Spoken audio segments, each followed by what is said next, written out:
Freezing temperatures are expected in D.C. Monday for President Trump's inauguration. That's why just minutes ago, we got word rather, that President Trump has now decided to move his inauguration inside. It's news to a lot of people, including us. Joining us now to discuss all things surrounding politics is Mr. Jonathan Harris, Democratic strategist extraordinaire, back here on the Live Zone. Happy Friday, Jonathan. Good to see you, sir.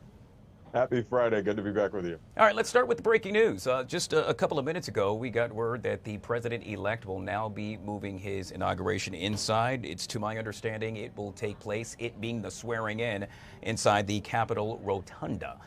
Thousands of folks planning on traveling right here to the nation's capital to see that happen. Well, that's not going to be the case now. Your take on it? Oh, gosh. You know, I hope he doesn't start that whole conversation up about crowd sizes again and saying that he had a huge crowd, but they just couldn't get in. They couldn't all fit indoors. Or I have this nagging suspicion that that's something he'll probably say. I mean, he spent the first part of his initial administration claiming he had these record crowd sizes, that they were bigger than Obama's, and obviously that was a lie. It'd be interesting if he starts off this administration with that tremendous lie as well. Thankfully we didn't have a repeat of January 6th because President Biden is in office, and the Democrats are always the adult in the room. So we have that sort of that is the thing that's ushering in this administration. But I'm sure he'll be pleased that there won't be any heavy winds that he's going to have to cope with as well. Yeah, this new development is really something that's fluid. We can tell you that the inaugural parade, to our understanding, will still take place. And so you made mention of the crowd size. Perhaps that will be the first time the president-elect will get a chance to see those crowds. We're going to move on to the other big story of the day, and that happens to be TikTok. A controversial ban on TikTok will, in essence, now take effect this weekend. The president-elect weighing in, stating that he will make a decision on what to do with the app. Jonathan, we know that a number of votes went Trump's way because of TikTok. What do you think is going to happen with this? He definitely says, I forget what he said exactly, but I think it was something to the effect of he's been told that he has this tremendous support on TikTok. It's just fascinating to me that Donald Trump's morals and views and policies all seem to be for sale, because people will remember, those who covered this and people who just remember the coverage, that this is a conversation. The ban is something that started under the previous Trump administration, and he said that the app was a danger and needed to be sold to an American company. This started with him. And so now we're going to find out whether or not he disagrees with himself, apparently, and whether or not he thinks that he was wrong when he said that TikTok was a national security threat in his previous administration. I mean, a lot of people have said that it's that, but some people say that it's the fact that Jeff Yass, who is a huge Republican donor, a multi-billionaire, who owns a significant share of ByteDance, which is the company that owns TikTok, is in Trump's ear. And we all know that, he's got a lot of vested interest in keeping those billionaire donors happy. So I would imagine that whether or not we find out if he disagrees with himself back in 2020 will be heavily influenced by those billionaire donors, particularly Jeff Yass. Well, to your point, we should make mention that the Supreme Court also noted and acknowledged that the president-elect once sought to ban TikTok himself. And so yet again, very interesting as to how all of this is playing out. We'll move on to South Dakota Governor Kristi Noam, who hopes to head up the Department of Homeland Security. She's saying that there would be no political bias when it comes to disaster relief. Is that possible? Everybody that Donald Trump seems to want to put in his cabinet seems to be so compromised and so willing to bend the knee to Donald Trump. It's hard to believe that she's saying something like this. I mean, those who remember that when she was potentially in the running to be Donald Trump's vice president, her hopes were kind of dashed when the revelations that she shot her dog. I think her dog was less than 2 years old, shot her dog because of behavioral issues. A lot of people recoiled at that story. Also, that all of the federally recognized tribes in her state, where she's in that state, have banned her. All of the federally recognized tribes, I think it's 9 tribes, have banned her from their land because she spread disinformation about those tribes, very similar to the lie Donald Trump and J.D. Vance told about immigrants in Springfield eating household pets. She said that the Native American tribes in her state were in bed with drug cartels.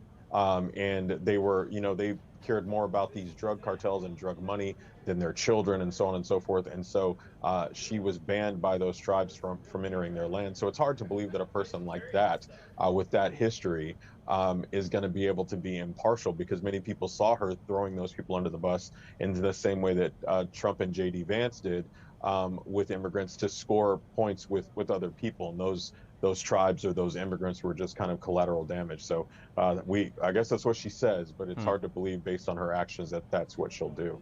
Jonathan, I want to jump back to the inauguration itself, and we have gotten word that former Presidents Obama, Clinton, and Bush will not attend Trump's inaugural lunch. Now, the three former presidents will attend the actual swearing-in ceremonies. I don't know if that has changed now, because they have now moved those ceremonies inside. We also know that the former First Lady, Michelle Obama, will not attend any of the events. Anything to this? I think there's something to it in terms of really reading the room. I've said repeatedly, it's very odd to say in one breath that Donald Trump is an existential threat, that he is a fascist, that he is an oligarch, that he is a threat to democracy overall, which I think a fair person could say are all true statements based on his actions with January 6th and so on and so forth. But then to sort of fall in line at the same time and treat his inauguration as if it's the inauguration of any other president. I think for the American people, that's a tough pill to swallow. I mean, essentially half the electorate is almost evenly split, did not want this man in office, and this wasn't a close thing. These are major differences. And when you say all these things, when you spend a year campaigning saying that he's a threat, and then you go to the inauguration, it seems like you're sort of helping him along and giving him a respectability that comes with prior presidents. And I know that President Biden in his farewell address kind of pointed this out, and he said this quite frequently, that he believes strongly in the peaceful transition of power, and that we rise above politics. But I think there is something to reading the room. I think Michelle Obama is right not to attend. I mean, Donald Trump didn't attend Biden's inauguration, and no one seems to bring that up. So, I think it's unfortunate that they're going to attend the inauguration, but I do think that it's good that they're at least not attending this lunch. And I hope that maybe they follow Michelle Obama's example. She's very popular, and she's very popular for a reason. And maybe they kind of take a note from her book and hopefully don't attend the inauguration, but they probably will. Well, you made mention of popularity, and right now the popular person happens to be the president-elect, in this case, Donald Trump. I want to ask you, the Democratic Party obviously took a major blow losing to the president-elect. What's next for them? What's going to happen in order for them to rebound in a major way? Oh gosh, I think any student of history knows that the pendulum swings left and right and left and right and left and right.